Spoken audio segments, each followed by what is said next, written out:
In 2017, I went to see the blockbuster exhibition Van Gogh and the Seasons at the National Gallery of Victoria. I really look forward to this one.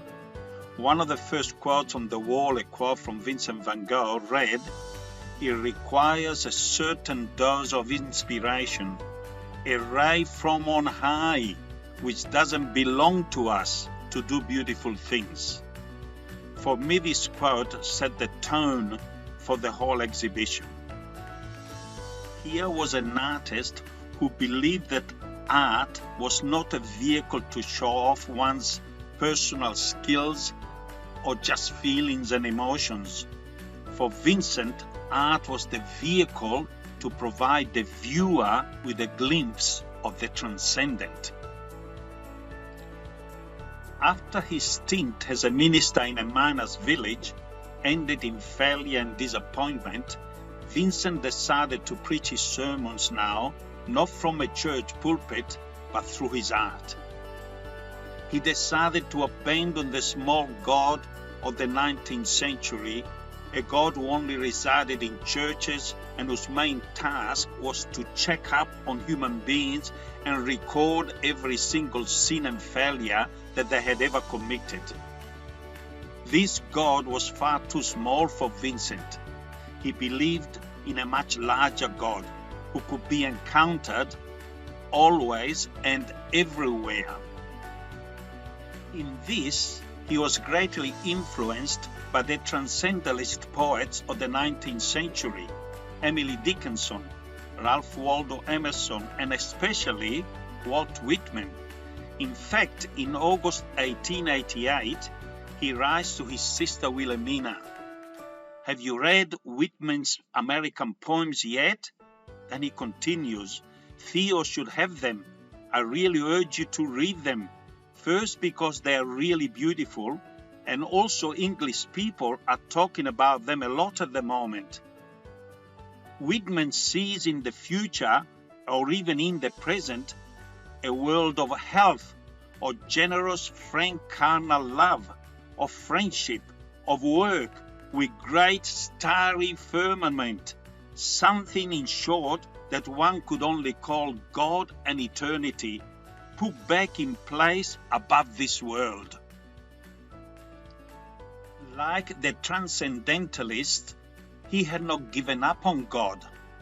They were all searching for a bigger God, a God who could be encountered always and everywhere.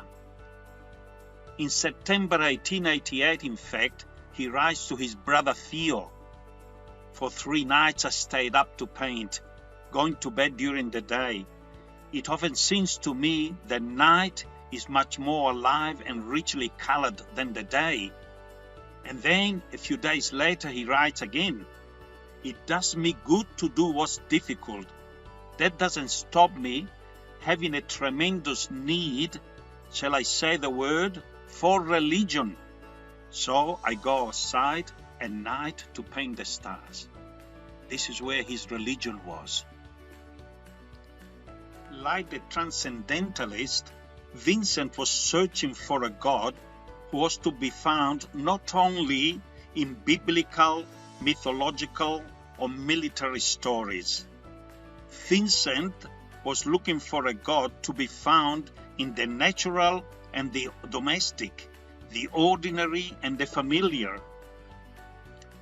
The ordinary and the familiar became a pathway to the transcendent. For Vincent, the beauty of nature was the glory of God, a God not only to be found in churches, but Vincent could experience glimpses of God's presence through all the elements of creation surrounding him, especially in the starry night. Finally, we have arrived at the starry night, I hear you say. Vincent created this painting in the asylum of Saint-Rémy in southern France, where the artist spent 12 months in 1889-1890 seeking reprieve from his mental illnesses. Let's first look at the night sky. It is the product of close observation. but at the same time it goes beyond realism and moves towards the abstract, towards what God is saying to him through the night sky. Look at the rolling energy of the sky. They are like waves of divine energy pushing down towards the quiet village at the bottom of the painting. Look at those exploding stars and the brightness of the moon. They are exploding source of divine light, overcoming all forms of darkness. Let us now look at the village below. Compare the exploding stars and the brightness of the moon with the little lights coming from the tiny windows of the tiny village houses. It is Vincent telling his viewers, don't remain closed up in your own little world. There is grandeur. There is something greater than you waiting for you if you step outside. There is something divine out there waiting for you, welcoming you. Come outside, please. But did you notice the church in the middle of the village? Look at its spire. Yes, the very top of the spire reaches the sky, but barely reaches the sky. But it certainly does not reach the stars. And did you notice that it is dark inside the church? This is for me Vincent's clear critique of the church of his time. A church who often preached and believed in a small and rather judgmental God. Now the huge cypress dominating the whole painting began to make much more sense to me. It is the cypress, not the church, that connects the earth and the sky. The cypress is like a flame bursting out of the earth, connecting the earth to the stars. But you might say, isn't the cypress the tree surrounding cemeteries in Europe especially? Therefore, isn't the cypress the symbol of death and mourning? Yes, it is, but Vincent does not fear death. Death for Vincent is a pathway to the stars.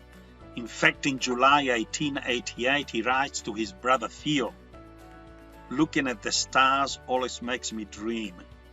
Why, I ask myself, shouldn't the shining dots of the sky be as accessible as the black dots on the map of France? Just as we take the train to get to Tarascon or Rouen, we take death to reach a star. Vincent might have felt uncomfortable with the church of his time, but he would have been right at home with Pope Francis's encyclical Laudato Si, number 85. These are some of the quotes in the paragraph. God has written a precious book whose letters are the multitude of created things present in the universe. Then he continues, from panoramic vistas to the tiniest living form, nature is a constant source of wonder and awe. It is also a continuing revelation of the divine. Then he goes on, to sense each creature singing the hymn of its existence is to live joyfully in God's love and hope. This contemplation of creation allows us to discover in each thing a teaching which God wishes to hand on to us, since for the believer to contemplate creation is to hear a message, to listen to a paradoxical and silent voice. In the same paragraph, Pope Francis reminds us that a true Christian spirituality must be based on two books. One, the sacred book of the Scriptures, and two, on the precious book of creation. With this painting, Vincent van Gogh gives us two important messages. One, The long liturgical period of ordinary time, therefore, is not a time to go back to the ordinary, to the mundane way of life.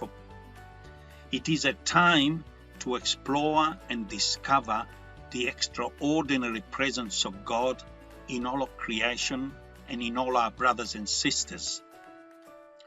And the second message is this: because of our baptism, we have all become priests, prophets, and kings. And as priests, we are called to give praise and thanks to God, not only when we gather for the Eucharist, but as we pray at the beginning of the Eucharistic prayer. We are called to be priests who give thanks and praise to God always and everywhere.